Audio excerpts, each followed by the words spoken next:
Rise, minions, and welcome to unMadeGaming. We are here, and we are back for episode 38 of The Rise. This one is called A New Day Dawns.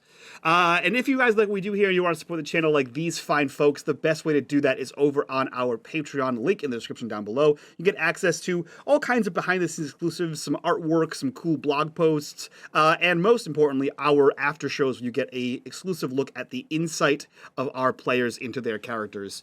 That being said, as always, you will see in the bottom right-hand corner of the corruption bar, that bar serves two purposes. One is when that bar fills, I do usually horrible things, dramatic things to my players. And two, every single dollar that goes into that bar goes back to this channel for all kinds of things like cool art, editing, a mortgage, you know, those fun things. Those fun things. Those fun things. With that, previously on The Rise. The archers on the walls light the balefire as Mina leads the king through the flames. Mina scrambles up the walls in time to see the king pass directly through it. Our heroes race through the city in pursuit as the king moves directly through buildings and walls on a collision course with the castle. Intercepting the attempted assassination, the demigods fight with everything they have in service to the queen, eventually bringing low the king. Seydlitz striking the killing blow. Now we're going into montages, guys. I wrote pretty words. Montage. As the tyrant's breath fades, not even the air itself mourns his passage. From the throne room, a wave of spectral light sweeps across Samora, an ethereal glow, a silent herald of the king's demise. Yet the battle does not pause to honor the fallen. Instead, it rages on, fueled by desperation and newfound hope. The camera pans across the city, where the sounds of battle still echo through the streets and alleys. Despite the king's death, his forces, unmoored but not leaderless, fight with the chaotic energy of cornered beasts. Paolo Barboa of the Red Serenity stands firm at the north gate. As the magical wave passes, he raises his sword high, the blade catching the eerie light. With a roar that carries over the din, he rallies his troops. "For Samora!" he cries. And like a tidal wave, his force surged forward, pushing back against the invaders with renewed vigor. Karen Anderley of High Shroud at the East Gate uses the momentary disarray among the enemy to his advantage. His hands weave complex arcs in the air, and the stones of the city wall glow with arcane runes. Bolts of lightning arc from the battlements, striking key siege engines, setting them ablaze and halting the enemy's advance. To the west, Sinwise Rider of the Vigorous Jackals harnesses the surge of magical energy to perform a feat of legendary prowess. With acrobatic grace, she leaps into the fray, her twin claws flashing. Each move is a dance of death, her strikes so swift and precise that enemy soldiers fall before they can scream. Her battle cry echoes, a fierce shout that bolsters her allies and strikes fear into the heart of her foes. In the south, where the fighting is thickest, Captain Darian Hargens of the Knights of Redemption face the leaderless remnants of Jaseth's elite guard. The spectral light glints off his armor as he charges, his great sword swinging in arcs of destruction, each blow sending shockwaves through the enemy ranks, his presence on the battlefield like a bastion against the tide. The camera sweeps back to the heroes, standing amidst the chaos, their faces set in determination. Around them, the battle continues. Less a fight for conquest now, more a struggle for freedom. The fall of a tyrant has lit the fires of hope in the hearts of Samora's defenders, and though the day is far from won, the end of the battle draws nearer with each passing moment. In the wake of tyranny's fall, the battle for Samora's soul rages on.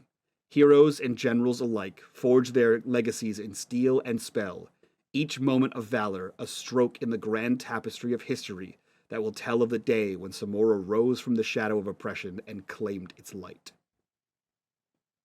I turn things over to all of you. Starting with Antares. How do you contribute to the end of the siege of Samora?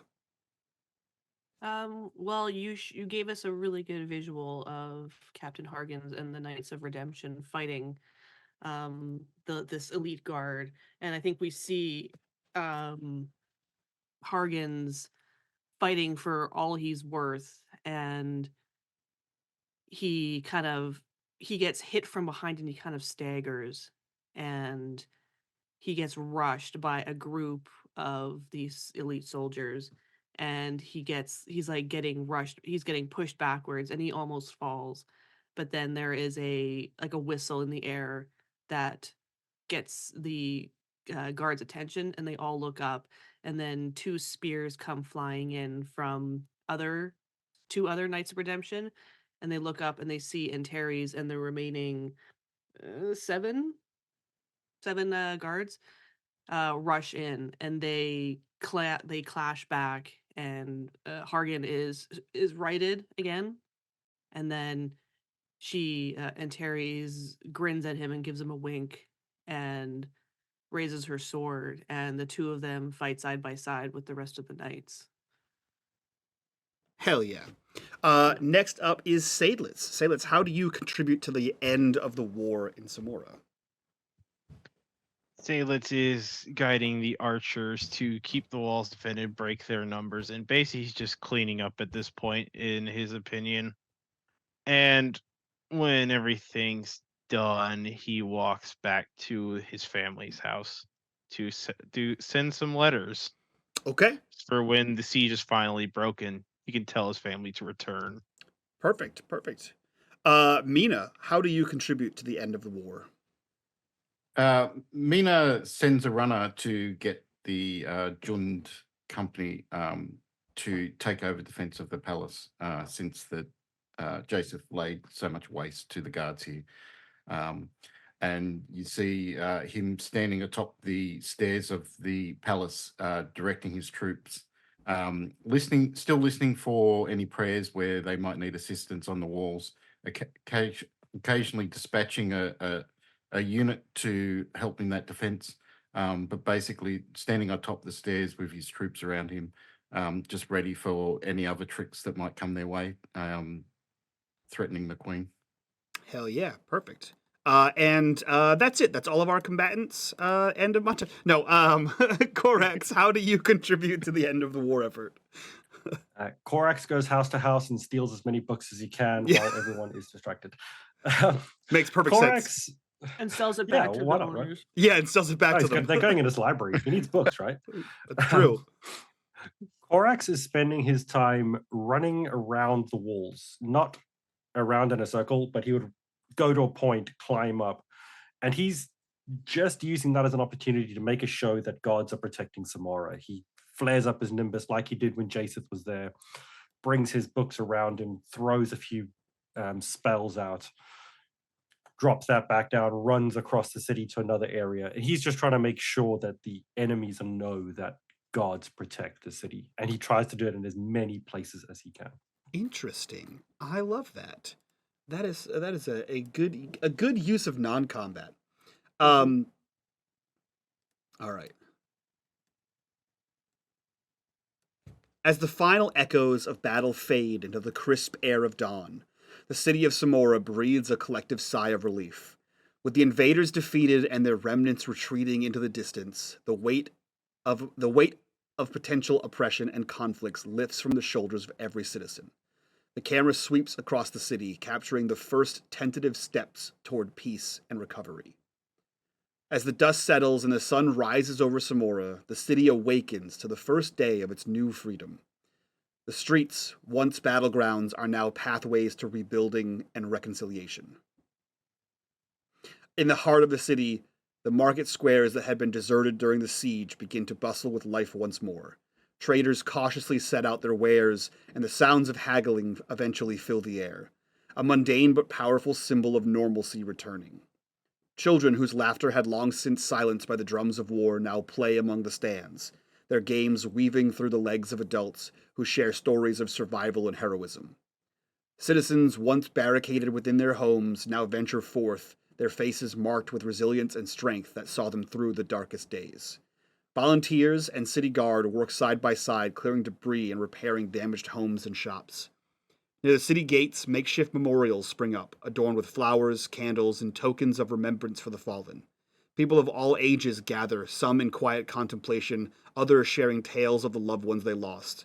It's a communal mourning, but beneath the sorrow, there's a palpable sense of unity and collective resolve to honor the sacrifices made by building a better future.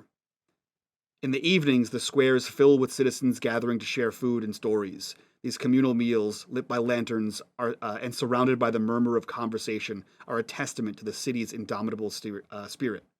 Here in shared bread and shared grief, the foundations of a new Samora are laid.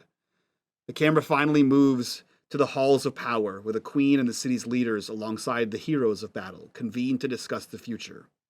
Plans are drawn, not just for the physical reconstruction of the city, but for the establishment of a new governance that aims to become a staunch defender of the light against the spreading shadow of the dragon Nelumriel.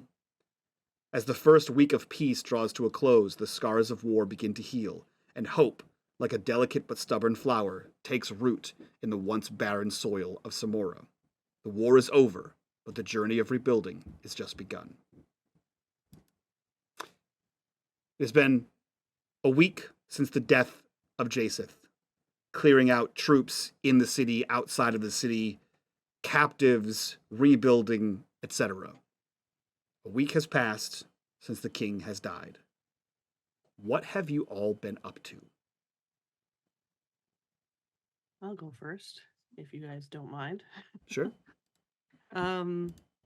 During that week, and Terry's would have been very, what's the word I'm looking for? Very front and center.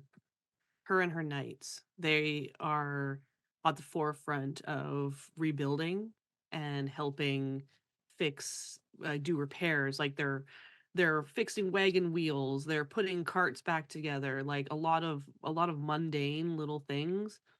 They're essentially out among the regular people, and they are helping put everything back together. And Trinity, or wow, I keep calling her my old D&D character. I don't know why. I'm sorry. And Terry's is right there with them.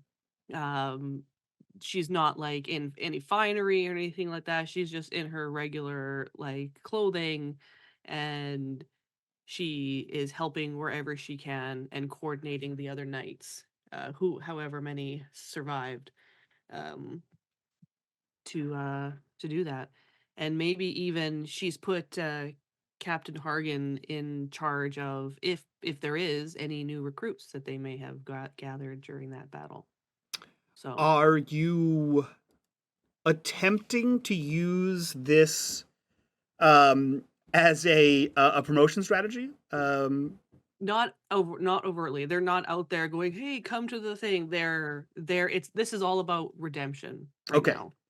So So we don't have, and Terry's isn't trying to start the military-industrial complex. No. out here. She's Okay. not walking around with her Nimbus glowing Yeah. like that. you And know. Terry's wants you. Like Yeah. posters on the walls. Like, are you tired of war? No. Oh man. That's perfect. I think by the end of the week, that's not where we see her anymore. They're probably sitting in that meeting that you mentioned with the queen and the council, trying to come up with the defense against Nelumriel. Of course, she will definitely be there, but that's not where we see her now. As in, like the sun rises and it's a very warm, like hot, very warm day, and she's standing in the street and she looks domestic. Like she's got like very like commoner clothes on. She's wearing like an apron and she has one of those like bandanas tied in her hair, like underneath her ears, so her hair is back. And she's holding like a box of a whole bunch of flowers, and she's looking up at something, and then we turn around and she's looking up at a house. And if you recall, the one thing she asked the queen for before the war started was that she needed a house. Mm-hmm. So, and now she's staring at, it's like a very modest 2-story place. And she just kind of like sets her mind and then grins, and then she walks inside. There is, I think in that moment, right, there is a mix of emotions that play either across Anteri's face or internally, in that this is a turning point. This is the first thing you've really owned Like as far as like you were a daughter of the queen. You a daughter of the dragon. You stayed in Corso. You wanted for nothing, as long as you did your duty. You lived in the tower. So this is your first home. This is this is the first place you've had to call home. Yeah. Which she wanted for nothing, but she still didn't have any personal Right. personal belongings, right? Yeah, you could take anything you wanted. No one could stop you. But this is the first time you've owned something, and it's the first time you've actively wanted to call someplace home. And that fills you with joy and pride. But you also know this is not new construction. Yeah. Meaning the only way you have this house is because of the war you just survived. It is still something that belonged to someone else before you. And it was made empty in the course of tragic events. But that is the arc of redemption. Old things made new again. Things corrected. Lessons learned. And as we see Antares enter her house, who would like to go next? I'll go.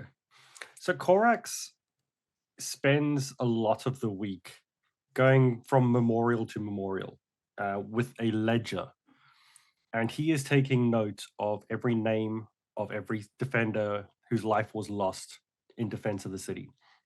If there are people there mourning, he's asking them the stories of their loved ones that passed during this, just to make sure that there is a record that these people are not forgotten. And he spends his week just literally going through and every single memorial multiple times during the day as he does his route. Are you praying at these? Are you presiding over them? Or are you acting in more of a clerical, as in the paperwork sense, not as in the religious sense? Yes, more in the paperwork sense than a religion.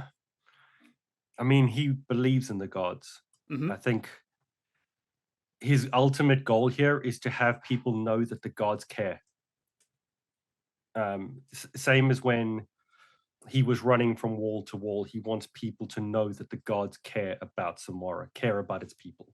So if he needed to have his nimbus showing while he does that, he would. Okay. Just so people know. Interesting. Okay. You move through the city, and you have been, as you said, making sure that people know that the gods are here, they're back, we're back, and we are, making a presence, as it were. I assume, as the library of the great Caraxian library has only just begun, are you spending most of your downtime, as in time not spent in funerary processions, in your temple? Not in his one. He would be in the palace library, copying down other books. And any book that he completes and he has a copy of, he takes and places in his library. Okay, cool. I like that. Very interesting. The okay. palace library is not accessible to everyone. Yeah. Is his view. Yeah, So that makes to total stick it sense. into his, anyone can access it. That makes total sense. Yeah, we'll come back to that. I'll pull a Greg. We'll put a pin in that. Who would like to go next and explain what they've been doing for the last week? Mina's taken charge of clearing the battlefield. So he is outside the wall, sorting through the dead, checking whether, assessing whether the Samorans want to take their dead with them or not. If not, disposing of them, disposing of the beasts of war as well, making sure that any injured that may have been left on the battlefield are collected and returned for tending.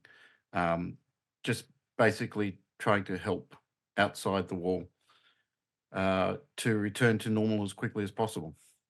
Okay, perfect. So as always, Mina, a man of the people, doing the grunt work, as it were, the jobs that no one wants to do, that all of the city guard or lower members of the mercenary guilds are tasked with. Much the same way as Korax's show of divine identity, the presence of Mina out there in the fields further endears him to the working class of the city. Last but not least, Seydlitz, what have you been doing for the past week? Seydlitz has been doing quite a plethora of things, sending letters out to his family to notify those who left that it's safe to come back, and along with commissioning a arbalist to replace his broken crossbow from a recommended blacksmith from the queen. So he's basically commissioned a royal blacksmith to make him a new weapon. Yeah, perfect. And he's gone with the Hunters Guild leading the Hunters Guild in an effort to provide food for the city. Yeah, any of your old connections, any hard time you may have had at the Hunters Guild of, like, back when you were just Seydlitz, is completely gone. You are now the god of the hunt, and anyone is like, oh, you say I'm going on a hunt, everyone is chomping at the bit to join you. And the Royal Armorer basically crafts you a new weapon within that week's time. We may describe it as soon as we enter combat and we see it for the first time, you describe this brand new swanky crossbow here. I will say, the week after the war ends, everything feels slower. Everything feels a little hazier. There's that remaining trepidatious, like, feeling that, like, oh, something could happen, right? Is it not over? Is it over, right? There's that. As the week draws on, things get back to normal. Although it's not normal for any of you until you realize that this is the new normal. Your divinity has been broadcast through the city. Trade has returned. The stories of who you are has been broadcast out to the greater holdfasts. It's not long before you start seeing pilgrimages of adherents coming from the smaller villages out in the runescape are coming here. This is a city containing no less than 5 gods. And that is something of import to everyone around. And as this spreads, the city begins to fill with more and more people, some aiding in the war effort, some more, or the rebuild and reconciliation effort. Some are here for the tourism, as it were. The 4 of you, and Vishaden included, are invited to speak with the Queen, as well as all of the other generals, and essentially not decide how the city will be led. It is still a queendom, but the discussion has turned to the fact that the Nightlands as a whole is a threat. There are challenges in the Deadwood. There are challenges in the Iron City. There are challenges in the ruins of Hornscar, and most importantly, all of the Nightlands, whether by choice or by oppression, bow to the dragon. And therefore, it is a threat. And given with how the army of Chryserich marched without any sort of resistance, and in fact was arguably aided by the dragon, Samora's eye turns towards the shadow of the Nightlands. This is where they must defend. The Verge is no longer as big of a threat as it once was. The Caskins, the Schwalgs, the Trolls, not as big of a threat as the dragon is. Especially with the devastation that 3 more gods wrought on the city. The 5 of you may not be enough to defend from 3 other gods. So you are set about to tasks as long as you're here in the city, guiding defense, training soldiers, preparing, and Terry's giving knowledge. Essentially, you are a spy without being a spy.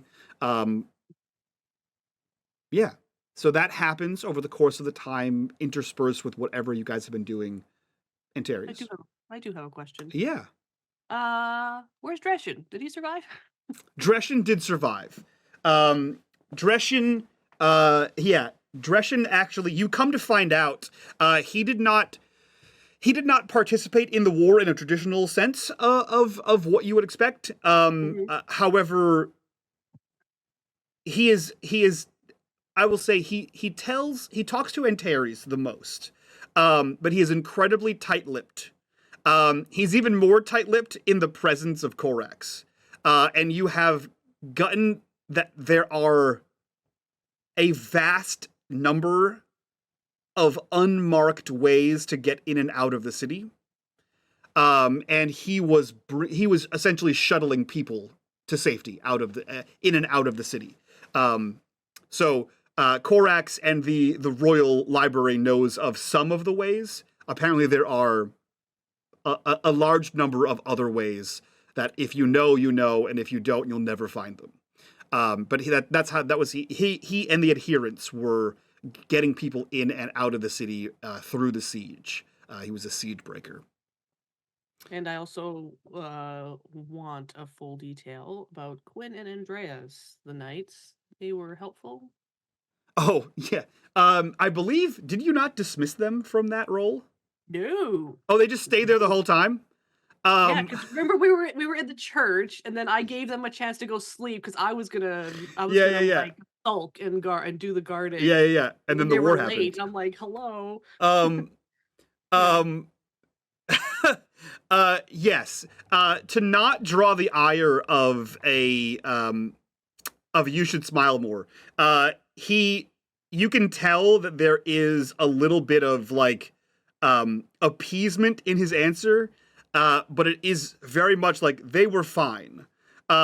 You kind of read between the lines and get that they, at a minimum, did their job, which was to guard the temple, essentially, which meant that they were sitting there. Because if Dresden can come and go without them noticing, what else do they do?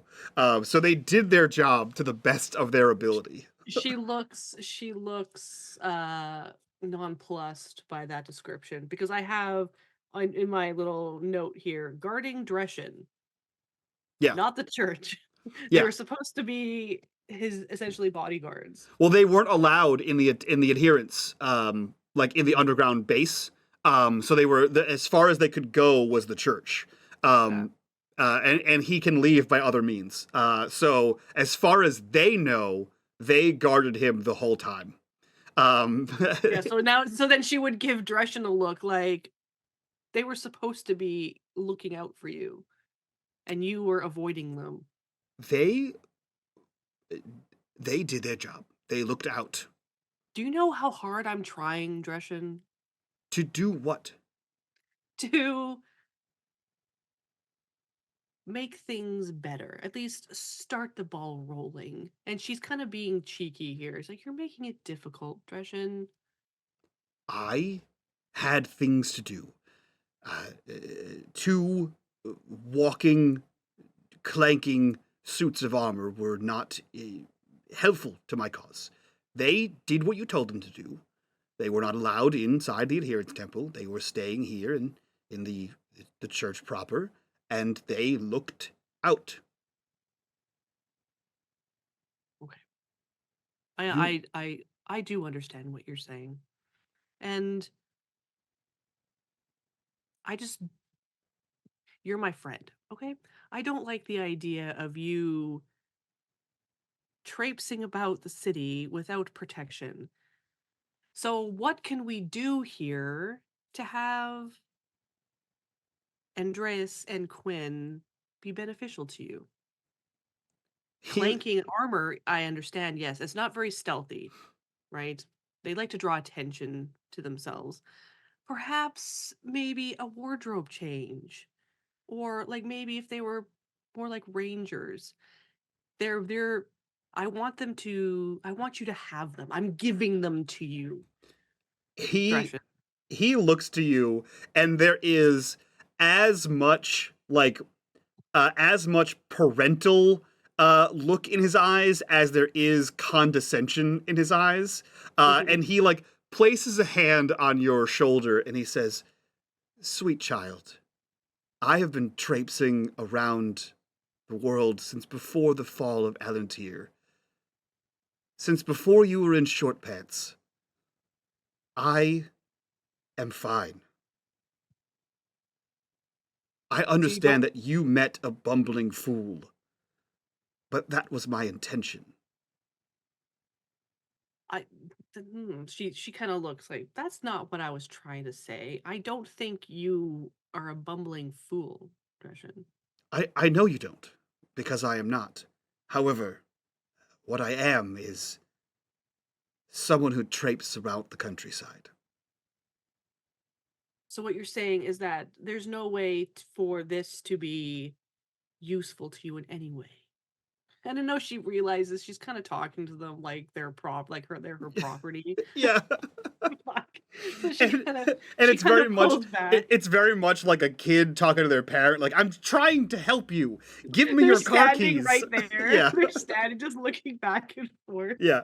"You're How can too they be old for this useful?" car. Give me the keys. You shouldn't be on the road anymore. You're old." He looks to you and he says, "Unless by divine rote, there is nothing you or your tin cans can do to stop me from traipsing." I know. So are you saying you're giving my gift back? No, they're doing a great job. They're sitting here. They can't just sit here in the church on their collective asses. They're not going to learn anything. They're They're not going not to going learn to. anything by guarding an old man either. Well, okay, but you're not just traipsing about all willy-nilly. You're doing stuff. They can learn things from you. They Right? still look like reconciliators. We'll change their armor. We'll remove their armor. We'll give them leathers. Seydlitz's mother can make them some nice fancy leathers, and they can be your like sneaky guys. He looks to you. Roll me an intelligence difficulty 4. Oh my. Difficult, eh?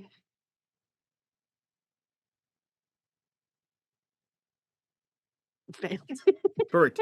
He looks to you and he says, "On second thought, I will reconsider. Perhaps there is something that they can learn from me, and we can learn from each other. And I will say, the armor situation, perhaps this is something you should consider for all of your knights. They do still look like what they were." I know. I've put a request into the Queen to commission new armor for them. I am aware. Yes. They are a walking red flag to some people. I recognize that. So how about To most people. I order them to ditch the armor. They come in their civvies, and you can like take them under your wing. Do you kind of Yes, get of what I'm trying of to... course, of course. Really? I was too hasty. Because that would, and she smiles. That would, I feel like I feel like I'm just doing this to make myself feel better, Freshen. But I want you to want it too, okay?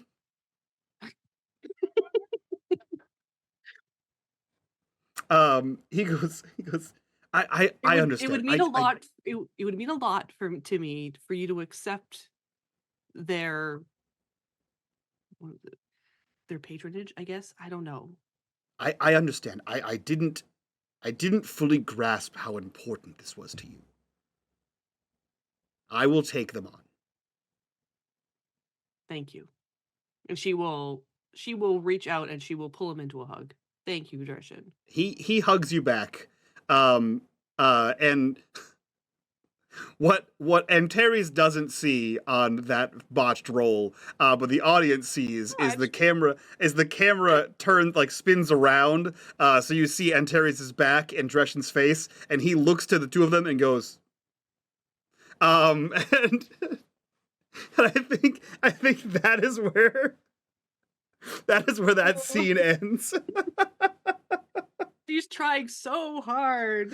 Oh man, you're trying so hard to shackle him with two of your little friends. So absolutely funny. Take on some new proteges. Yeah, You want please, this. please, you need them. I need this. We cut just a few buildings down from where Antares is having this conversation. Corax, you find yourself inside your home away from home at this point. Your home being the Royal Library. Perhaps stacking new books that you've copied from here. GM intrusion. If you'd like one. Have I turned one down yet, Mike? You have not, but I still have to give you the option. I don't want to take that away from you. Nah, let's take him. So what's that could happen? Your temple, as consecrated as you can make it, your dreams of it being a library for the people have not come to pass as of yet. There are too few books, there's too few promotion, it is too unknown at this point. A few people may wander in, usually caretakers of the Royal Library, checking in on what you're doing. A few attendants of the Queen calling you for assistance. But it's quiet here. It has all the reverence of an empty church, which is what it is. The only noise is your own feet, your own robe shuffling along the floor, the sliding of paper on paper as you turn pages, or the sliding of leather as you push a book into a new shelf, or the occasional burst of sound as you erect a new shelf here. And so any noise out of the ordinary strikes you immediately. You hear a noise, a grinding noise, the sound of stone on stone, and it's coming from inside your temple. What do? Corax would finish stacking whatever he's got and go looking for that noise. It doesn't take you long. You find it. There is, near a crack in the foundation, almost like a cartoonish mouse hole. It's probably a 4-inch high crack, maybe 1.5 inches wide. And you can see at the bottom, the widest part, you can see directly outside. But right next to it, most importantly, trying to force its way through, is ostensibly a rock. It is moving. It is rolling and tumbling and trying to jam this softball-sized rock into a 1-inch by 4-inch hole.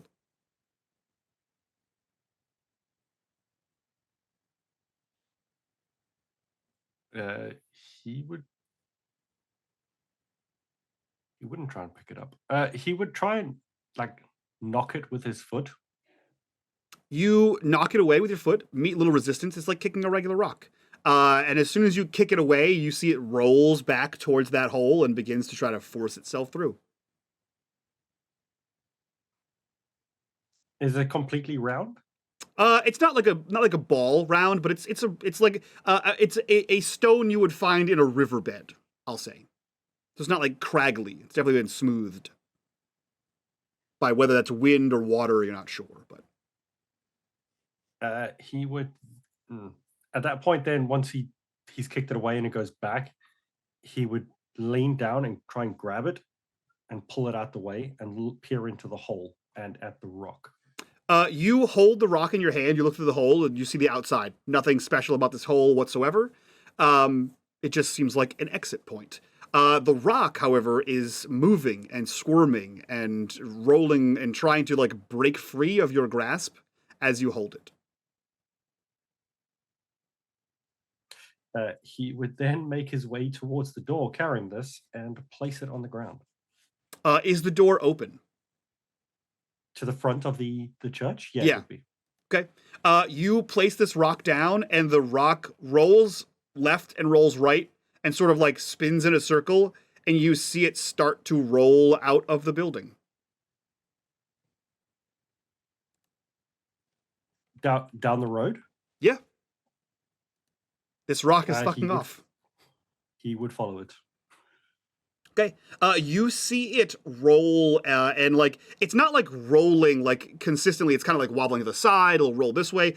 It's if you didn't know any better, the rock is searching for something, which, in and of itself, a man of logic and knowledge has a little bit of a struggle with like, why is this rock, which is ostensibly just a rock? So what is it searching for, and how? It continues to roll around and maneuver its way through the alleyways of the, essentially the ruins of the temple district. And it stops at a ruined stone temple. And you see it stop, and it's funny, if a rock could look up at a building, you have the impression that the rock is looking up at the building before it rolls inside the building, hops up over the door jamb and into this collapsed stone building. Korak stops at the door behind the rock before it jumps up, and he looks up with it. You can tell this was, I wouldn't say like a grand cathedral, but it was a grand church. It was made of stone. The four walls are intact. The roof has mostly collapsed, and any sort of symbology that was on the roof is gone. But all of the debris and detritus has been cleared away, so it's not just like a pile of rubble in here. So it is mostly just a four walls and an open roof. You can still see like remnants of like where shelves were, where like rooms were and stuff like that. But you look up and can imagine a cathedral or a temple existing here at one time, but now it is just barren ruins. Is there any indication as to who this was the temple to? Was that all gone? There's no indication physically, but you are the god of knowledge, so go ahead and roll me a DC 7 knowledge of gods check. I'm assuming all our pools were reset over the last. Yeah. Yep. Okay, knowledge of godly beings. 7. This is to do with knowing about godly things, so I can use my divine shifts. 6, 5, 4. And I'll use 1 effort on it.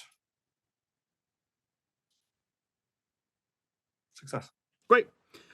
You believe, given the construction, the make of this, and everything you've seen, and you've sort of like, I imagine you're the kind of person who would have like, oh, this is the temple to so-and-so, and you kind of like marked off some of the temples. Granted, there were 99 gods, and there are not 99 temples. But you look at this, and you have a feeling, an instinctual recognition, this was a temple to Xenia, the Earthshaker. Mother of He would mountains. smile at that recollection and then just keep following the rock. You follow the rock. The rock rolls through, and you can see like holes in the stone floor where like pews would have been, essentially like built of rock that are now obviously since smashed. And you see the rock roll down the stairs or roll across this like cobblestone floor, and it like hits a step. You see it roll backwards and sort of roll faster towards the step until it like pops itself up onto the step. And it does this several times to what you imagine would have been like the speaking altar. And and you see it roll to the back of the wall and just sort of like start bouncing off the back of the wall. Like it'll roll, bounce off like an inch, and roll and bounce off like an inch, and it does that like 3 times, stops. It rolls to like face you, rolls back, and then does it again. He stops after the second time it does that, and he looks and goes, well, you can't just go through walls. And he goes and he starts knocking on the wall to see if it's hollow. There's a Roll me a DC 5 intellect, any kind of perception based will get you where you need to be. I have scan multiple objects.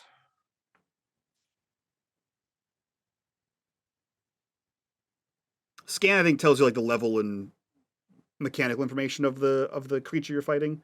I don't think that'll help you in this moment. Yeah, that's if you're scanning a creature, but you can also scan objects in an area. Yeah, it'll tell you anything about the area that the GM feels pertinent to it. Oh yeah, I'll say if you cast scan, yeah, you use this spell, a simple, almost cantrip at this point, and you look around, and there are like weak spots in the wall or places where like mortar has fallen out, but nothing seems to be hollowed out for like the purposes of secret keeping.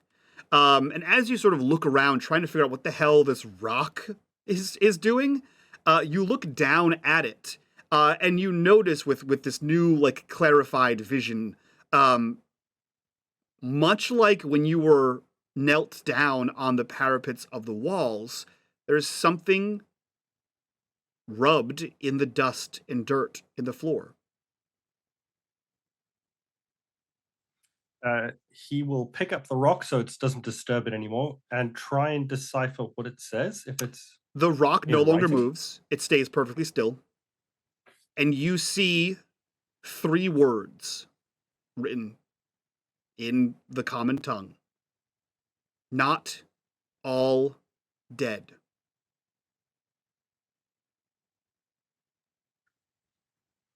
He writes in the dust beneath that, where, and puts a question mark. You feel no movement from the rock. It seems to be whatever was animating it is no longer animating it. It seems to be inert, and no answer comes right away. The answers seem to be coming faster than previous. One took months, so perhaps you'll find out soon. But yeah, that is the information you get. As he waits in the hopes that the answer comes, if there's no answer, he writes next to it, how many? And puts another question mark. And he will sit there for an hour. Okay. An hour passes. No writing in the dust happens. You sit there for as long as you feel comfortable sitting there. The rock does not move. No earth tremble. Nothing of the kind. And your 2 words, how many, or where and how many, 3 words rather, stay there, untouched. When he goes to leave, he picks up the rock, tucks it under his arm, and walks back to his temple eventually. Okay. Where do we find Mina after he has cleared the fields and returned to the city? When he's not at the barracks for the Jun Guard Company, he will head to the tavern he last had dinner with Wexy, and he'll just stay there. Are you sleeping there? No, he sleeps in Wexy's quarters, but he doesn't sleep in her bed. He has a cot that he pulls out every night. For all appearances' sake, he's taken over her quarters, but he has a cot that he hides under the bed, pulls that out and sleeps next to the bed, and then hides it away each morning. That is That is sad and adorable at the same time. Okay. Interesting. So we find, I would imagine I would imagine that the tavern is where you go to drown things out. But the bedchamber is where you go to sleep and have quiet reflection. Would that be a correct assumption? The tavern is where he goes so that he's not always in the face of his new troops. So we're all trying to be on their best behavior for their new commander. So Yeah. He tries to give them as much space as possible. Yeah, it is tough being the new commander who is also a god. There does seem to be a lot of weight on that, as it were.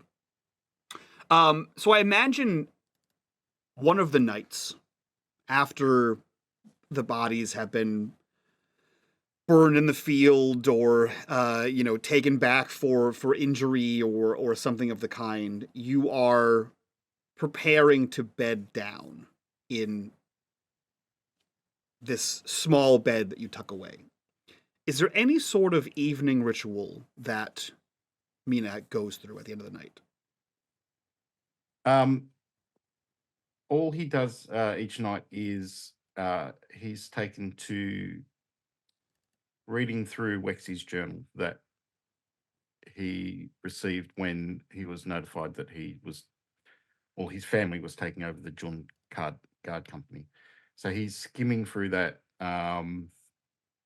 trying to find a loophole with someone else who might be able to take over the Guard Company. Thus far, you have recovered nothing, unfortunately. As you sit here reading this, possibly late into the night, washing has happened. You are prepared for the end. There is something that's been happening since you. Actually, you know what? Let's spice this up. GM intrusion, Norm. Would you like one? Yeah, go for it. Okay, first, perfect. Since the events of the siege, you have been activating the name, the hearing your name ability. Just in case someone in the city needs you, in case there is something you missed when you were outside of the walls, whatever it is, has caused you to activate this. And every night you turn this ability on, as it were, turn the angel radio, as it were. You turn this on, and nothing. There are no prayers. There's no calls for aid. Until tonight. You hear something that sounds incredibly distant. For some reason, you understand that this is not happening from the city. This is outside of your range, so to speak, and you have no idea how you're even able to hear this. It sounds like it is a good deal far away, and it seems like it's echoing as if in like a completely empty room, a cavern, or something. It's as if you can hear the actual effect of this person speaking aloud, not just in your head. And they are calling your name specifically over and over and asking for help. Mina, God of protection, find us, help us. Mina, God of protection, find us, help us. Over and over again. What do you do? Mina focuses on the voice, and he concentrates, which on Mina looks quite awkward. Concentrates, and he'll put a level of effort in to try to gain a vision of whoever spoke his name and their surroundings. You see a cavernous expanse, which explains the echo. You see, you're not entirely sure. This is either some sort of mountain pass or something underground. You're not entirely sure what this is, but everything here seems massive. You see people. They are of normal size, at least as far as compared to either the structures are normal size and these are very small people, or these are regular sized people and they are very large structures. You're not entirely sure which of those two it is, but you don't recognize any of them. And they seem to be matted, dirty, arguably disgusting. They seem to have been in this place for a considerable amount of time. A time that is unreasonable for them to know who you are. Does Mina get a sense of direction? You do. East. East and down.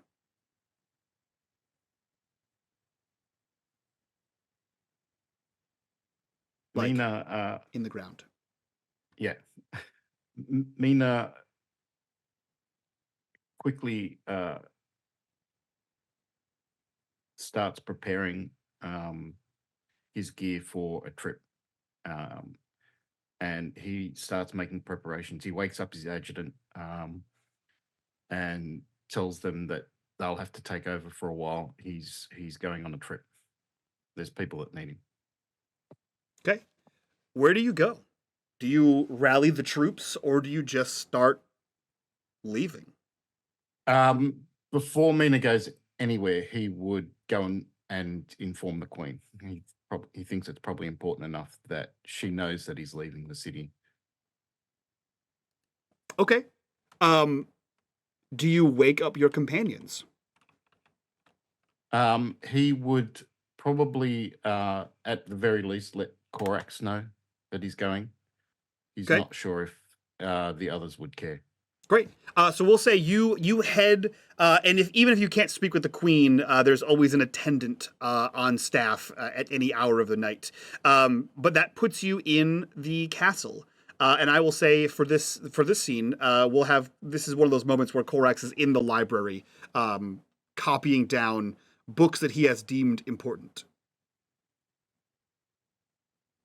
So you see him there. Yeah. So Mina just wraps his hand on the nearest shelf so that he gets Korax's attention when Korax deems fit.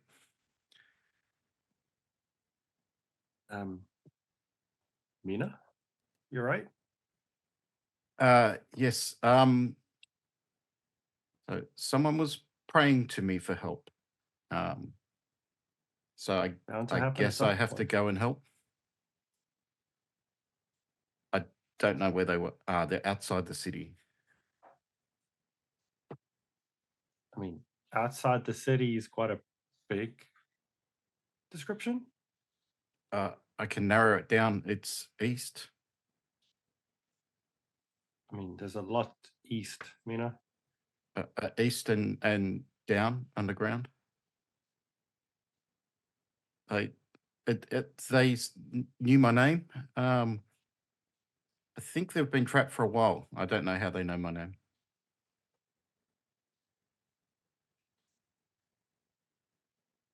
I mean, people have known your name for a few months.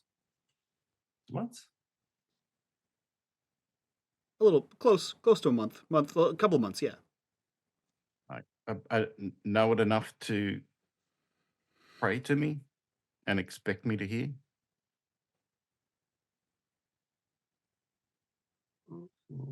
Well, maybe not that long. Do you know of any places where people are really, really small, or the structures are really, really big that would make people look small? Roll me intelligence. It is not knowledge. It is not knowledge of gods, but depending on how high you roll, I'll give you something extra.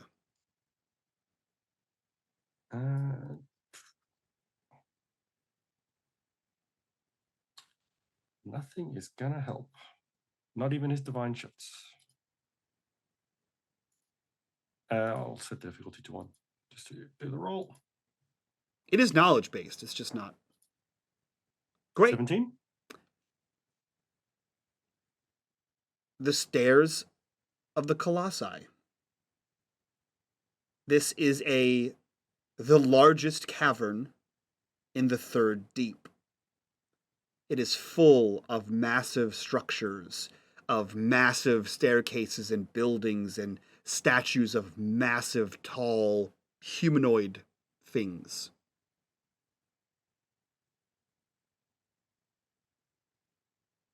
Well, there's the deeps, there's the stairs of the Colossi, which is big, very big. It's in, like, down in the deeps, you know. Is that And east it is of to the here and down? it is to the east. Yeah, it's east. Is it easy to get to?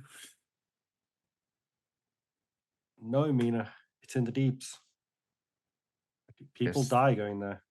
I guess that explains why they're trapped. Do you know of anyone that knows the deeps?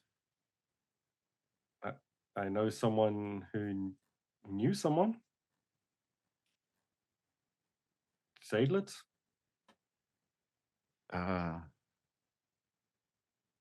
Don't know if he'd help me. Maybe if you asked him for me? Why would he help me more than you, Mina? I don't know. He just before the war, he said some things.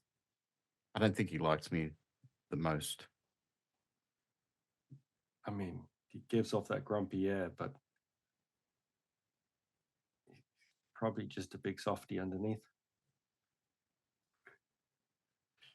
I mean, he wanted to go to the deeps. Yeah, he did. It's probably not something that we should ask him right now. I might wait for the morning or late morning. When is he least grumpy? It's a great question. When I find that out, I'll let you know.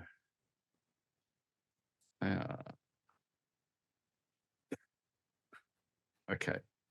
I mean, you could make Antares ask him. Fight scary with scary. It's a good logic. I mean, she can't get any more grumpier, and she's less grumpy at me. So, okay, I'll ask Antares. Do you know where she's staying these days? Would Corax would know where know. her house was? You She guys even would have had a known house? about her house, yeah. Oh, okay. Home, I guess. Want to come with? It's He better looks when down there's. to his half-written page. I could use a break. And he folds up, puts his book to the side, and he will get up to go with. Wow.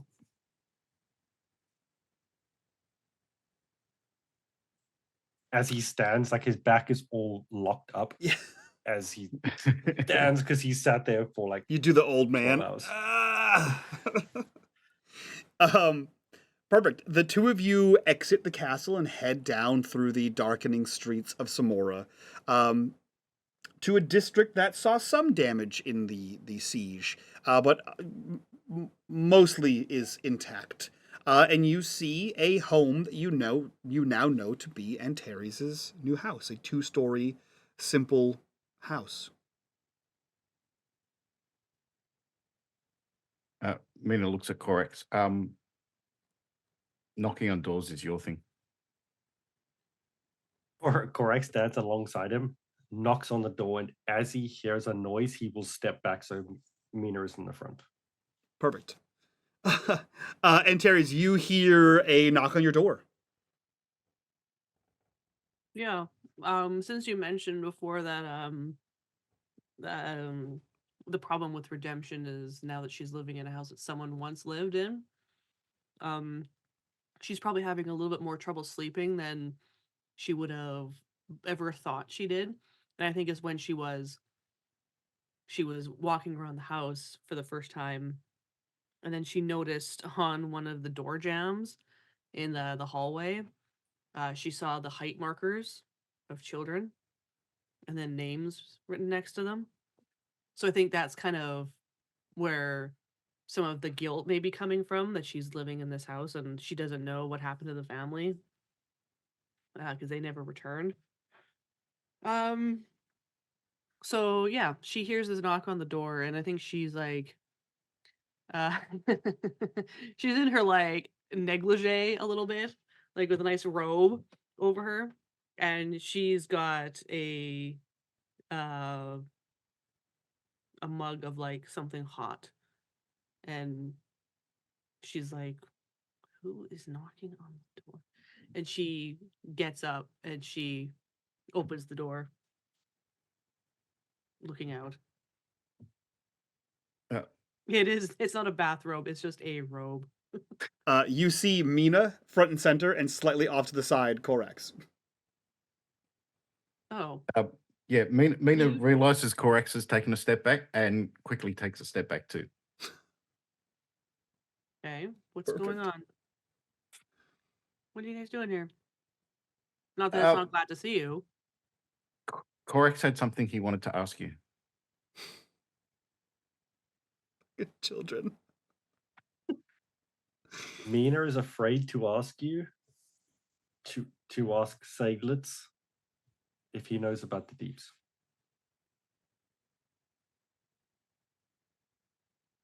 Come inside. And she steps back. Corax takes a step to the side and puts his arm out for Get Mina inside! to go first.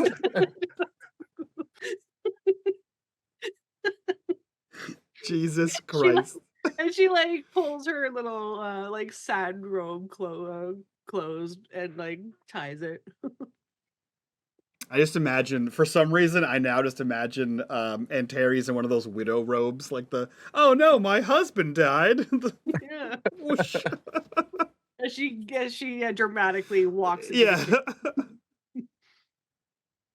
Sit down, and it seems like, despite her her apparent grumpiness with you two, she's also kind of got that matronly, like homely thing. It's like, sit at the table, and she pulls out 2 chairs and she goes into the kitchen,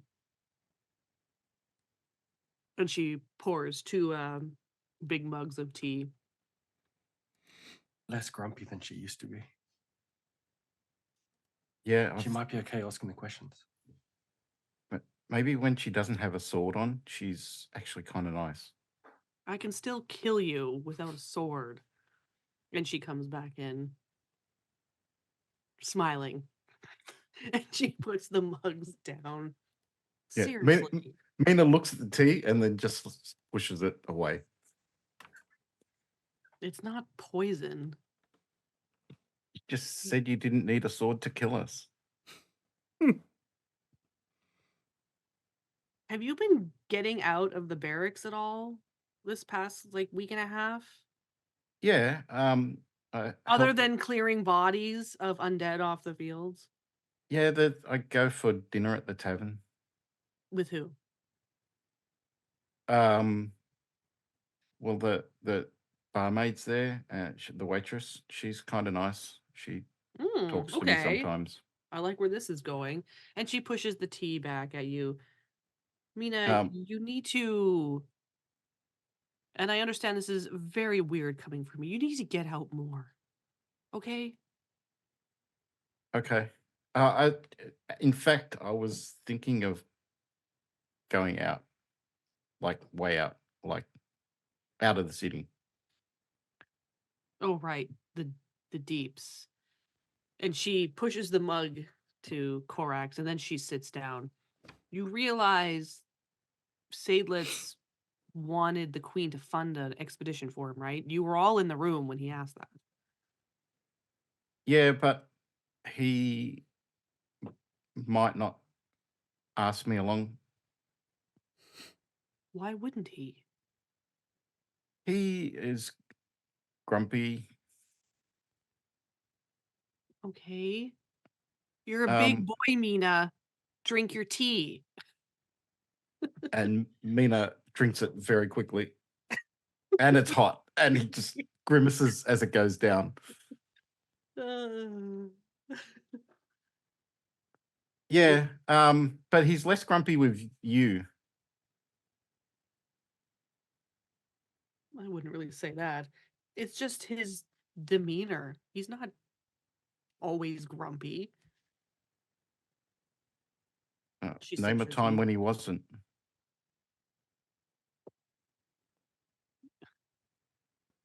And she Ooh. looks at Korax. The dinner, when we had dinner at his house.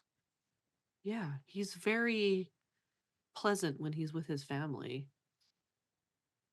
You know when she leans over her mug, you know when we went to Nod that one time?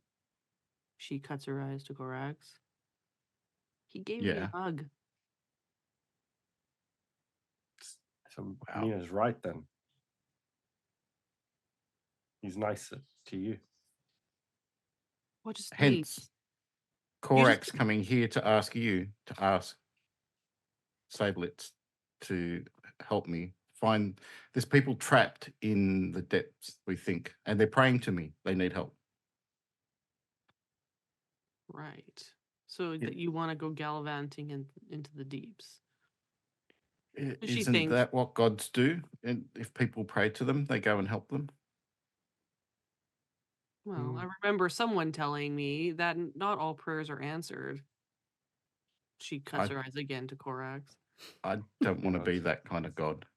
Oh, I know, and I'm not trying to be difficult here. And she sits back and she's like, look, she looks thoughtful and she looks at Korax.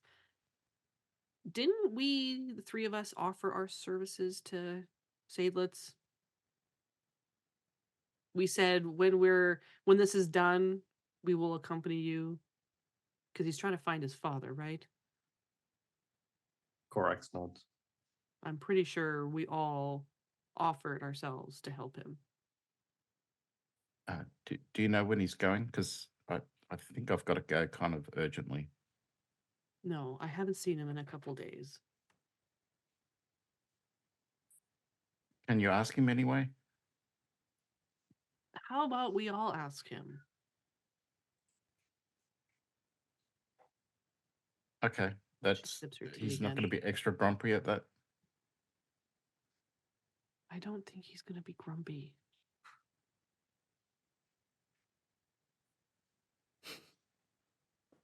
And Amina looks at Korax, looking for some reassurance or approval. He shrugs. Jesus Christ. It's late at night, right? It's probably getting there now, right? It's probably like 10 o'clock at night. Okay. If it was 10 o'clock, you would find Seydlitz at his family home, Mm. if that's what you're asking. We can go now or we can go in the morning.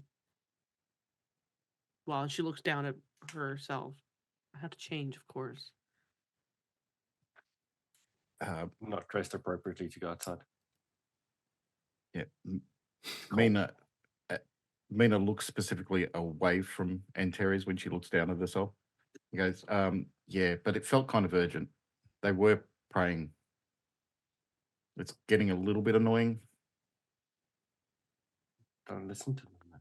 So you want to go now? As in, she looks at Korax to talk to him, not leave. Leave the city. Yeah, Well- I mean, he doesn't need to come. I just need to know how to get to the third depths. The stairs of the Colossi. there. specifically. Do we know? Does Ataris know how many layers there are? Is there like 9 or shit? 5. 5? Oh. And you would know. I mean, it's fairly common knowledge, but I think you would know more so having like Nilumriel probably sent people. Some of the salvage guilds are out of Corso. The deeper you go, the less people come back. The less people go there, and the less people come back. Hmm. There are, I think, a handful of reports of the 5th depth. Hmm. Well, just to be the voice of reason here, one more night is not gonna make or break anything, Mina. We can't get there in a night. So, if you want to approach Seydlitz about this, it's best to not interrupt. Because he's probably at home. You don't want to be knocking on his sister's door at this time of night. Okay. Has Mike, has Seydlitz's family returned yet? Yes, yeah, you've sent out all your messages, like while the battle was still going. You sent out messages to return from Tunabar Holdfast. They have since returned. Okay. It just felt urgent. And no one in the city's praying to me, so no one here needs me right now. So but if you say even just having you around helps. yeah, but I'm not doing much these days. And the company kind of runs itself. Well, look, if you're looking for things to do, you can come out with some of my knights and miss myself. There's still lots of repairs to be done. Yeah, I just feel like this is urgent. And it's weird because how would they know to pray to me? What do you mean? Well, if they're in the 3rd depths, and it seemed like they'd been trapped for a while, I assume there's not a great lot of information passing down to the 3rd depth about Hmm. gods on the surface. She looks at Korax, the godly expert. I mean, information is passed by people, but there are the other gods. I mean, they could know about you because some of them are still around. Wait, what? They're not all dead. She looks at him dubiously. He smiles. They know about the gods. So they're how do you know this, Korax? They were hiding just like we predicted they were? Well, one of them has told me, and they've just said that they're all not all dead. But that's about all the information I've got so far. They're a bit slow with messages, few and far between. But if a god has told these people to pray to me, then they might know about these gods. they might do. It could also be a trap, but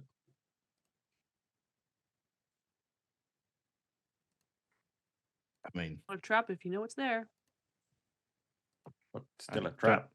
don't know why anyone would want to trap me. It's You're the god seems of like a protection. Mina. lot of effort.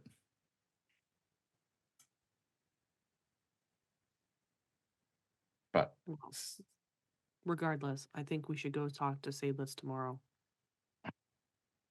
okay. And you're coming, right? You're Yes. asking? Okay. I'll do the talking. All right. I'm going to head back to the barracks. I've already let the Queen know that I'm heading out, so she doesn't worry. And then I'll probably head out as soon as Seydlitz can give me some information on how to get to the third depth. I will go and check the library, the royal one, for any books specifically on this stairs, the Colossi. What Okay. we should expect to see when we get there. Yeah, and she will see them to the door, and then she will give Corax a look. Please make sure you get some rest. Your eyes are all bloodshot. I will do my best. And as they start to walk away, he looks to Mina and he says, "It's been a week and a half since we last saw each other." I'm kind of used to that. You kind of disappear into the library, and normally someone has to come find you. I thought I slept like 4 times. So that was only like 4 days. That doesn't sound like enough. Probably not, but there's work to be done. I'll see what I can find. I mean, stairs of the Colossi. Third depths. All right. And we will convene in the morning. Okay, I'll come grab you in the morning, and we'll wait for Antares. Yeah, and He does a half bow. She was like leaning on the door jamb, watching them walk away, listening to the quietness of their conversation. Then she just shakes her head. I'm like, I'm not their mother. And then she will close the door, and she will try and get some sleep. I think we cut to the next morning, where Matt, you had a perfect segue. I think we cut to the next morning where Seydlitz is already awake, dressed, out of the house, and in the castle proper, where we see the tail end of a conversation in which the Queen leaves the room, leaving Seydlitz with the royal quartermaster, who is organizing supplies and gear and expeditionary accoutrements for him to take his request. He requested that the Queen fund an expedition to the deeps, and the Queen has kept good on her word. The quartermaster is going through like a manifest of supplies and what he'll need. He's got points of contact for various guilds, points of contact for guilds here in Samora, in Corso, some of the merchant guilds that can ferry you there. Obviously, the mercenary guilds, you can, increase your party size, as it were. Yeah, so we see this happening. I also imagine that this is one of those, either Corax hasn't slept or he wakes up glued to one of the pages of a book in the He's Royal barely Library. slept, and he's in the library. Yeah. So yeah, Seydlitz, you are speaking to the quartermaster, and he has like basically a clipboard, and he flips over to the last pages, and he says, everything should be here in order. Everything you need should be here. We have crates and boxes ready to go. We've separated them to side. They all have they're painted. They're all painted with a yellow stripe on them. Those are all yours. Is there a specific mercantile house that's going to be ferrying your gear to that, or is it your family is going to be doing this? Forward it to Fernand. I've already talked to him. He's just going to take it there and, take it there for our staging point. I don't plan on him staying, though. I will have it delivered, and I will have a contract drawn up for him. He will be paid for his services by the crown. Is there any specific, I don't mean to presume, but is there any specific mercenary guild that you're going with, or are you in charge of any defenses and spelunking yourself. I would assume, since I know Mina and Fernand hires to that group anyway, I'd assume the Jund guards would be coming along. No, that makes perfect sense. I will go ahead and send them a contract as well. Again, they will be financed by the crown, and as soon as the contracts are back in order, you are ready to leave as soon as you can.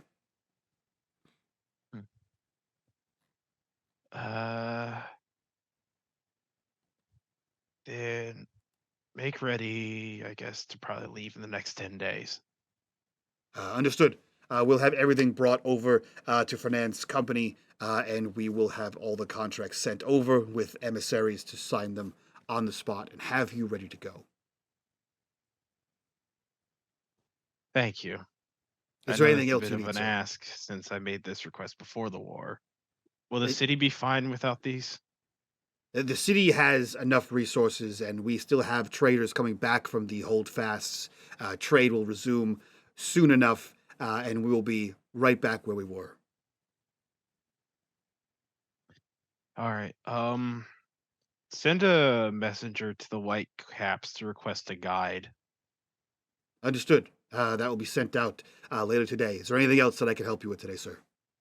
Not that I can think of right now. Thank you. And Seydlitz reaches out his hand to shake the quartermaster's hand. He shakes your hand. It is like a big meaty claw of a guy who works in like the service industry.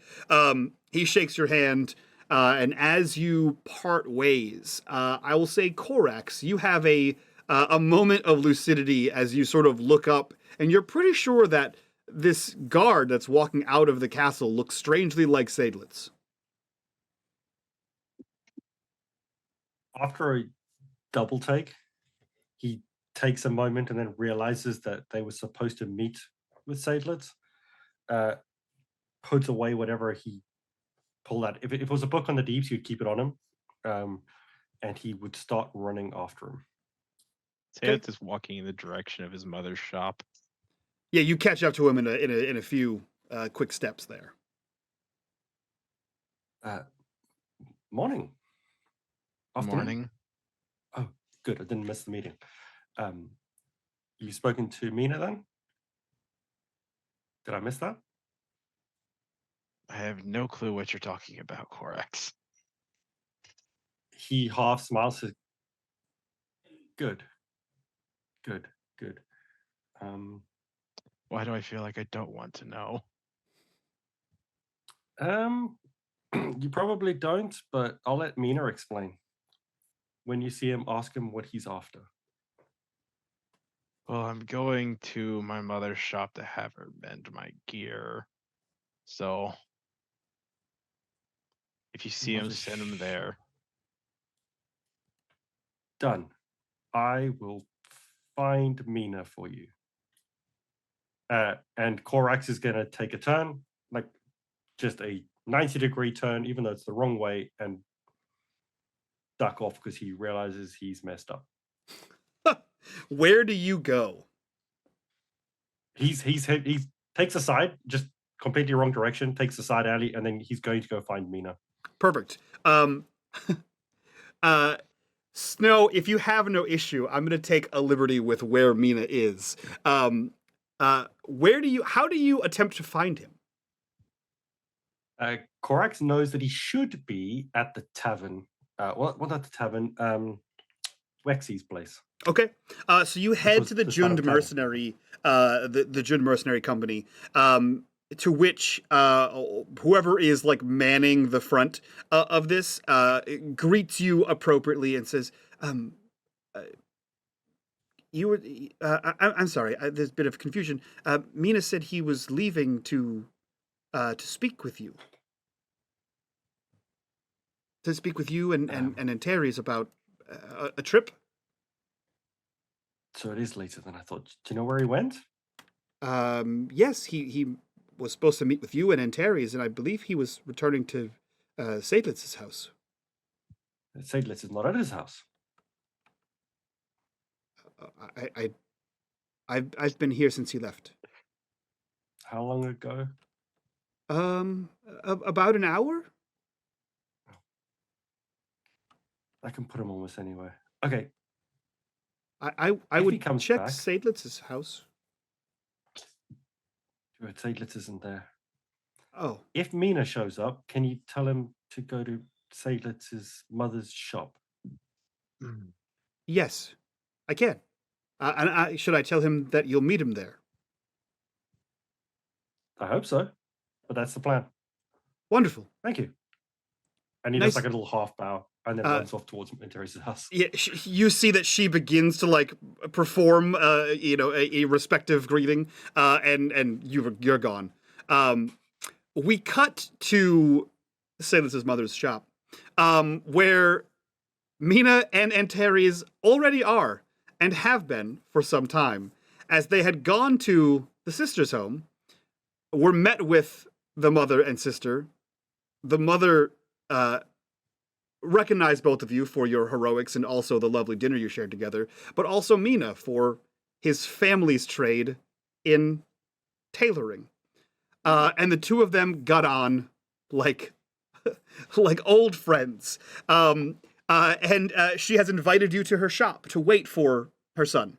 And so we enter into the shop and we see like color everywhere. There is streamers and reams and yards of fabrics and iridescent string and yarns and thread everywhere. This looks like a very established seamstress shop. You see there are neatly stacked orders, each pinned with a paper. It seems like it's fairly busy. Like work is fairly consistent here. However, though Seydlitz's mother is fully capable, she does work a lot slower now. So most of the work is done by his sister. But we see that Antares, I imagine Antares being sat here almost awkwardly, in that this is a very familial exchange, which in and of itself is foreign, but also the conversation between Mina and Seydlitz's mother is is as if they're almost old friends. Like Seydlitz's mother absolutely knows Mina's mother, and they have known each other for quite a bit of time. So the three of you are having a conversation when the bell tolls and Seydlitz walks in to the store. Yeah, and the thing is, Antares has kind of gotten up and she's flipping through like a catalog because she was looking at all these fabrics, and then she started thinking about her conversation with Dreshen and the lack of clanky armor and other wares that her knights could be dressed in. So now she's kind of thinking of ideas. Yeah. So now she's flipping through a catalog. Yeah, Nimi sits there and she like pours a little bit of tea in a cup, and she says, "I remember when Ariel came here, and this was before your time." And she like vaguely motions at Mina, and she was something about turning her skills into fighting, and I introduced. Do you know this? I introduced her to Eldorn. Have I told you this story before? You see Mina, he's wearing a work apron, and it's a very feminine one because that's all that Mimi has in the shop. And he's stitching away at anything, and he just goes, "Really, I never knew how they met. I know that Arel was in the army here in Samora, and but I never knew how she met Aldorn." Oh, she's a valued customer. She convinced a great many of the guards and the other soldiers too. It's a part of how we rose to prominence here in the city. And yes, and he was a kind boy, little a little soft, but he was nice enough. And she took to him, and he did what she said. So it worked out quite well. And then you hear like the ding-ling-ling as Seydlitz walks into the store, and you see Seydlitz, you see Mina in one of your sister's old aprons, just happily stitching with your mom and a glass of tea, as Amy's apron. yeah, as they are discussing things like old chums, and Terry's looks like she would do anything to leave. Yeah, she walks over. Seydlitz, we've been waiting for you. I can see. I knew those two would become fast friends. Yes, we go way back. Seydlitz, I was just telling young Mina here about how I introduced his mother and father together. Mm-hmm. Come sit. There's Mother, tea. when you start spouting stories, we'll be sitting here for hours. You see your sister come out of like one of those like saloon style doors off to the side, and she just flumps a stack of fabric, and in passing, as she walks between Seydlitz and Terry's, she goes, "I've worked here my whole life. I have no idea who Uldorn is," and just keeps going. As she walks through, just eyeballing her mother, whether it is age or misremembering things, your sister has no idea what your mother's talking about. Your mother, Nimi looks over and she says, "Come sit, come. Seydlitz as Serena know them." goes by, he just goes like, honestly, it's probably just let her be when it comes to that stuff these days. This was before Bennett left, and as I said, the young man he interned here for a summer. He ultimately he left to do I think work somewhere else. I think he was just taking a few internships around. But he seemed like a nice enough boy. How are your parents doing? They were great the last time I saw them. They were still traveling, doing Uldorn likes traveling and visiting different places and offering his services. They were doing well. It's been a while since I spoke with them. Oh, well, don't let that fester. You should speak to them as often as possible. Send a letter. In fact, Seydlitz, there you are. Paper, inkwell. We'll write a letter right now. I don't think that's the best idea. Oh, shush. All right. Nimi, we do need to borrow your son. We do have some pressing business we need to discuss with him. She looks to you and says, "Now, hold your tongue. As soon as young Mina here writes this letter to his family, and as the Mina writes a letter to his family is when Korax opens the door to the mother's shop. I mean, Oh, it's a busy day. Come in. Hi. Sit. There's tea. Oh, I could do with a cup of tea. Oh, we have plenty of it. Selena, bring tea for our guests. And Mina looks at Mimi and says, check out the craftsmanship on his cloak. Do you recognize it? It doesn't seem top quality. It's disappointing with the materials used. Oh. Well, yes, this is the young man a block away. Selena, what's his name? Begins with a D? What's his name? What? Who is it, young man? Who made your cloak? Chris doesn't remember, Mike. Well, Chris, Mike doesn't remember that was either. Mike So, passing the And neither do I. I don't would think hope anyone Snow would does. remember. damn it, Chris. I don't think anyone does. It's gonna be in Snow's backstory. I Delane. know. What is it? Delane. Delane Thomas. Yeah. Delane. He goes, oh, that's. Yeah. See, I had D. I was like, it's the Delane from down a few blocks away, right? Is that Something who like made that. you? Oh, it's a shame. I asked for Mina for recommendations, and he just ignored me. So I just found this guy, and he Oh. swirls it. It's just shoddy work, but if you'd like it repaired, we can. I don't usually repair other people's work, but I can make an exception for a friend of Seydlitz. I think as they're talking about clothing, and Terry's turns to Seydlitz and she goes, "So how are your preparations for your expedition into the deeps?" I didn't think that stuff interested you. Well, we Interests did Mina a lot. offer your help, or offer our help to you, remember? We said that when the war is over and we had the time, we would accompany you to find your father.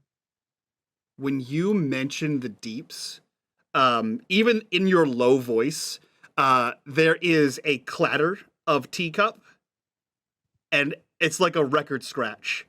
And you see like Selena peeks over the saloon style door, and Nemi looks over and says, "What?" This is not a conversation to take here in Terry's. Just We some should best general go questions somewhere that else. we were need to discuss with your beloved son here. The deeps?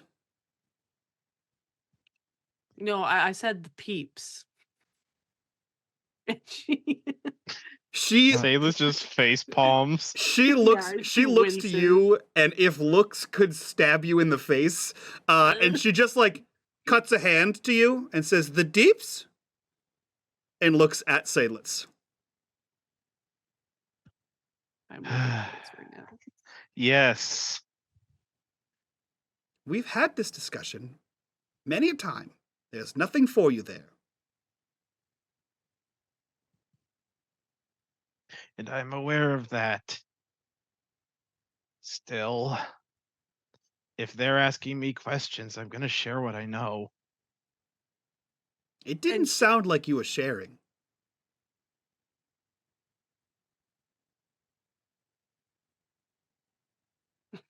Listen. And she like scooches her chair back and stands up. And it very is like there's a little bit more hitch in her giddy up as she walks over towards you and she says, "Divine being or not, I will still tan your backside like leather. Don't lie to me. In my own store. You're planning an expedition. Planned. It's already set in motion. And when were you going to tell us?" Once you were done talking to Mina. Once everything was already set in motion. Once it was too late to stop it. I asked the Queen for a favor before the war. So you've known for weeks that you were planning this. And you! And she motions to all of the rest of you. How long did you know he was planning this? Come in my house and eat my food and escort my son to asked death. me last night. I don't remember knowing about it, but if I did, I'm sorry for not telling you. And Terry's bows her head. We were all in the same room when the request was made.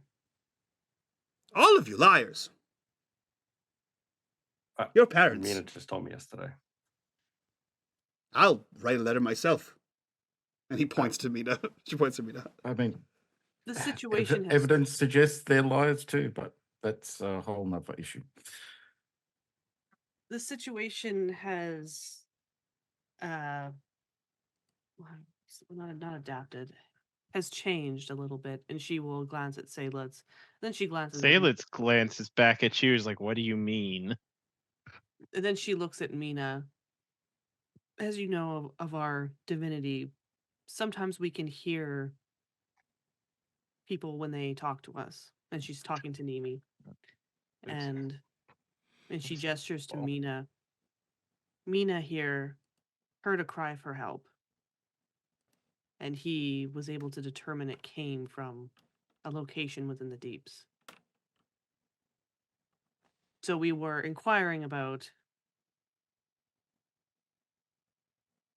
the status of Seydlitz's planned operation. I apologize for keeping those details from you. It was not meant to hurt you or Selena. I hope you know that. Still. Disappointed. I understand that you are upset, and you are completely within your right to be so. But we do need, if someone needs our help, it is our duty now to help them. And she kind of like stands up a little straighter, you know? Not trying to intimidate at all, like nothing like Yeah, that. yeah, But yeah. she's pretty confident about it. She's like a, Seydlitz looks in the like an direction 80-year-old of Mina. woman. Seydlitz looks in the direction of Mina and Korax. And when did this happen? I don't remember. Kamina? Well, I was getting ready to turn in last night, and I turn on the ability to hear people in case they're praying to me and need help. And no one in the city's been really needing help for the past few weeks, so it's been relatively quiet. But then I heard, unusually, it doesn't go out too far, but I can. That was very far away, and it was to the east and down. And then I asked Korax, and it had people that were either tiny or normal sized people with there was large things. And I asked Korax, and Korax said it was in the third depths on the feet of the colossi or something like that. And so Korax suggested I ask you Seydlitz, about the third depths. And I suggested that would be better if Antares asked you. So we went and saw Antares, and Antares said that she would ask you, but not then. We have to wait till the next morning. And so we waited till the next morning, and then we went to your sister's place, but you weren't there. But we met your mum, and your mum made us tea, and we came here, and then that's when you came in. What he said. You sound like you don't even know yourself. No, that is completely accurate. Well, one, I've never heard of a place called the Feet of Colossi. He means I- the stairs of the colossi. Kind of. Korax pulls out figured. a book. And you are aware. Have you asked any of the salvaging guilds about any of this? She gives Seydlitz a look. Like, come on.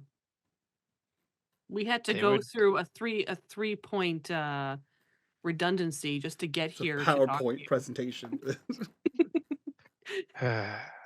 Well, they would know more than me, at least the finer details. What about this White Claw, White Cliff, The white caps. White Caps? What? Though honestly, I'm reluctant to work with them. I should say so. What? And Terry's probably remembers, but I do not. That is. Seydlitz looks at Antares and basically says, "Remember our little expedition to the woods? Yeah. And the man we found dead? Well, almost dead. Dying, yes. What? You didn't tell your mother that? You did. I'm pretty sure you did. No, I didn't tell her that Regis had passed. But you told her that we went to go see Regis, because doesn't she know who Regis is? I don't remember. Did I tell her? I'm pretty sure you did. I don't know that you Maybe. told him that he died, but I think you definitely told him that you were going to visit him. Find Mhm. him. You definitely didn't tell him that Antares was the one who ran him through with her sword to save That's for his sure. suffering. That's Yeah, for 'cause sure. he was dying quite painfully. Mhm. Yeah, you actually haven't spoken about how he died and why he was dying painfully. To anyone, I don't think. I don't think you told anybody that. I don't think it was worth the details. Spare someone the heartache of, visceral description of someone's death. Antares kills a lot of people. Yeah, but it was why. Why you Yeah. killed him. There was a seraph of sin. Right. Yeah. You're working with the All them. Whitecaps. Is it what I'm hearing? No, mother, we're not. Well, I did request a guide, but that's about it. You We're know just damn well we do not work with them or mention them in this house. Then who do you suggest I work with? They're the only group in I town. suggest you don't go. and Terry's kind of looks at Selena. She knows that this is a contentious issue, but Terry's believes that Selena knows her brother, and she's hoping that she could be a mediator of the family here between the two. You see Nimi start kind of like old lady going off about how she's getting very heated, right? Yeah, you hear the Whitecaps took my Bennett, disaster to our family kind of thing. And Selena was absolutely just watching this and trying her best to stay out of it. But the more you make eye contact with her and the more she makes it back, the more the guilt sinks in that she's just watching this torture happen to all of you. And she with a slump of shoulders and a sigh, she walks out and she's like, "Mother, come this way, please. Sit down, sit." And she kind of does that basically what Antares tried to do the Dreschen earlier. Sit down. You're getting too excited. And gets her down and sort of takes over the conversation. No, I understand. I know who they are. I know what, and the conversation happens between them, sort of leaving the four of you to discuss alone. Apologies, Seydlitz. I didn't realize it would Honestly, be such a hot maybe it'd be topic. better if they were in the room for me when we talk about this, but I'll save that detail for later. Yeah, That'll maybe be the they end don't of need it. to know When every she's single calmed little down. detail. Yeah. Seydlitz turns to Mina. I know you weren't aware, but the general rule of the depths is the deeper you go, the lower the survival rate is. I guess that's why they need my help.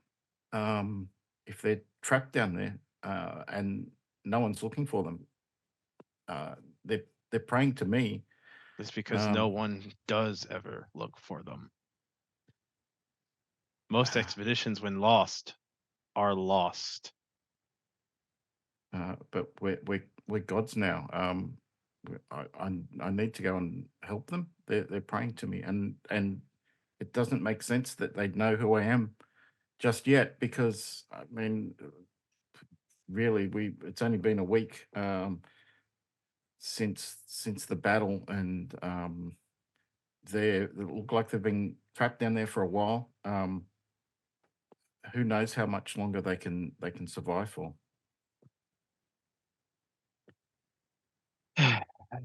If it is by divine duty that you feel you must go, then obviously I'm going the same direction. So we'll just go together in the mean point.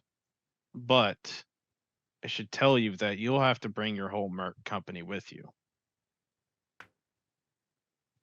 Oh, They've already been, the contract's already probably sitting on your desk. okay. I'm not used to having my own mercenary company. I guess that would help. Yeah, That means I'm supplies for your men, accommodations, camping equipment, gear, et cetera, et cetera. Ask your adjutant; he probably knows more. Yeah, But yeah, they're pretty self-sufficient. I don't need to tell them much, and they just do it. So, yep, I can get them, but I think we should move sooner rather than later. I was hoping to detour along the I way. told the royal quartermaster 10 days. Um,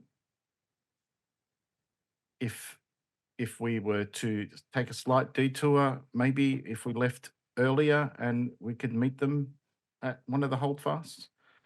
I just had some personal business I wanted to check on along the way. Seydlitz, you know you can actually have the caravan meet you anywhere. Like the caravan can leave independent of you. It can meet you at Tunabar Hold. It can meet you at any of the holdfasts. It can meet you at one of the entrances. If we need to go now, we can go now. Fernand can meet us there at the staging point, along with your mercenary company. But Fernand and the caravan are only there to drop off supplies, and that's it. I didn't Yeah. plan on a large expedition. No, that sounds good. Let's if we head off, take a slight detour, meet them, and then head down into the depths. So your goal is the third. Yes, the How would you there's- how would you feel if I told you my goal was the fifth? I'm happy to help you for the aid you give me in helping these people. Do you know what the return rate of the fifth depth is, Mina? As a Looking at percentage Korax or and ratio. Terry's, there has Uh, been only one documented person, not even documented, one person that we know of that has returned from the fifth depth. And he is no longer alive. Luckily, we're not people, we're gods. I don't think that matters. What about the third depth? That's what I'm most worried about at the moment. We'll tackle the fifth depth when we get there.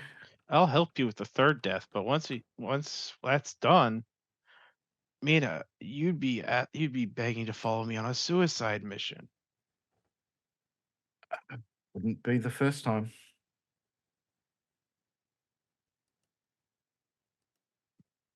Not might not be the first time, but not this bad. Like I said, if you help me save these people in the third depth, I'll return the favor in kind and help you to the fifth depth. Corax and Terry's, what are your thoughts? Yay. Gorax just sips Mina's tea. Because he never got a cup of tea, so he's taken Mina's. And he just sits there and sips it. Yeah, there's suicide missions and then there's suicide missions. We did promise you, Seydlitz, that we would help you. And sorry, when are you guys saying that you guys want to leave? In 3 days or 5 days? The sooner the better. I wanted to take a detour. And he has the letter that Mimi made him write. I was thinking maybe we could stop via Dawnfall and see if I can deliver this. Seydlitz turns and looks at Terry's and Corax and basically puts his hands on the table. If you two want to come along, it is your decision to make. I'm not going to force you, obviously. But do know that we may not return. Think long and hard about this. Well, you have a better chance of coming back if we're all there. And Seydlitz turns and looks at Korak specifically. And I don't know what baggage you have. I get the gist you've got something on your shoulders. Be sure that you can either clear that up, or it doesn't come down with us. I mean, my problems go anywhere.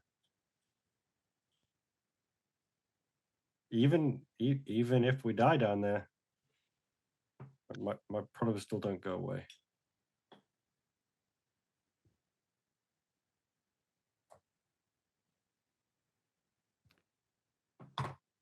Actually, they get kind of worse if I die.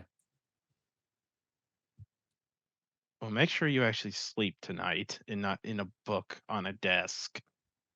Yeah, and Antares gives him a very level stare over her cup of tea because she knows what he's referring to. As you make your final plans, Corax, whether it's because you're a little sleepy, or because the planning and preparation for a suicide mission isn't really your forte, you've been sort of in and out of this conversation. Something is gnawing at the back of your brain, and it keeps pulling your attention away. It's like an errant voice in the back of your head that seems to be having a conversation. And when you finally take the time to tune in on it, you hear some things. The first thing you hear: in humble guise, a champion sleeps. Spirit quiet, a duty keeps. From silent ash, a roar shall rise. Chains to chisels, destinies revise. You hear, in darkness deep, a curious light. Seeker armed with tomes of night. Secrets veiled since ancient fall. Revelations that God and men recall. You hear another. Guided by spirits through lands thick and thin, crossing realms where life ends and shade begin. Arrows for beasts and despair's ghostly plight, leading the lost to the dawn's saving light. And another. In redemption's mantle draped, in redemption's mantle draped, one treads upon past sins where silent stones plead. Forgiveness whispers with each firm step, restoring sanctums where the lost souls wept. And the final thing. Where did you go? The final thing you hear, you recognize, because you've heard it before, although it's slightly different now.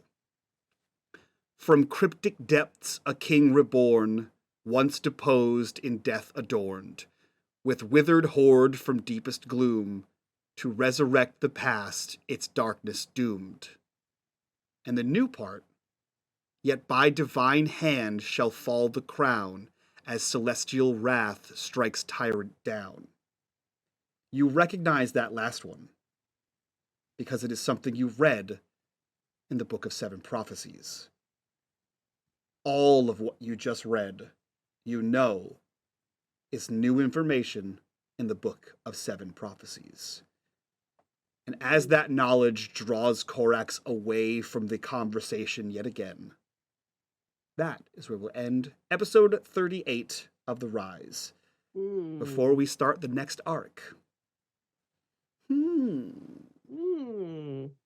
Yeah, that I was swear at Mike this time. Yeah, look at that.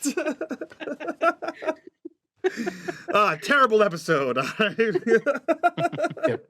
Can it start again? Yep, guys, another 3 hours. Let's go. Spin it back. Yep. Hell yeah. No, this was a good end of arc, beginning of new arc episode. A lot of information happened here. I think a lot of plot threads to pull on, a lot of interesting things that I now know Chris is going to have to go read that document and decipher my cryptic quatrains of what they could possibly mean. So let's go around, do our introduction so we can get the hell out of here, and do our after show. By the way, the corruption bar was 4-ish new prophecies. So yeah, those all came out today. They were gonna be sprinkled out later, but they all came out today with that corruption bar. So let's start with Norm. Norm, who are you? Where can we find you on the internet, and what are you up to? I'm Normal Snow. You can find me in the campaign and the one-shots here on unMadeGaming, and that's about it. Hell yeah. Next we'll go over to G. G, who are you? Where can we find you on the internet? What are you up to? Hello, I'm G, the friendly neighborhood lightning invoker. You can find me in all things unMadeGaming. I mod during the week, and I play in all the Patreon games, which includes The Rise, and tomorrow we have Mundus Novus with Melissa, and next weekend we have the one-shots where you'll see all of us here, I think, except for Chris. Tragedy. And yes, and then Chris and I Horrible, in Age of horrible Always, A tragedy. Tear Twilight, and in the Discord all the time. Hell frickin' yeah. Matt, same questions. Who are you? Where can we find you on the internet? What are you up to? I'm Matt RD here playing Seydlitz in the unMadeGaming Patreon campaign, and you'll find me in the one shots as well as long in the Discord. Hell yeah. And what am I up to? I don't know. Sitting here doing campaign stuff. Perfect. That's all we want. And last but not least, Chris, who are you? Where can we find you on the internet? What are you up to? I'm Chris Akenoko. You can only find me in Patreon content here on unMadeGaming, as well as Age of Always, when we next schedule that. And if you didn't catch the latest episode, suggest you do so. Yeah, right. That was a No time. spoilers. Yeah, that was a time, is what I'll say. All right, that being said, we're going to get out of here. Again, if you want to support the channel like these fine folks, head over to our Patreon. You'll get access to all kinds of things, including the after show for this and the last several years worth of content for our after shows, where you get an exclusive behind-the-scenes look at our players, motives, and insight into their characters. But that's it from us. We will see you next time. From all of us to you guys, bye-bye. Bye.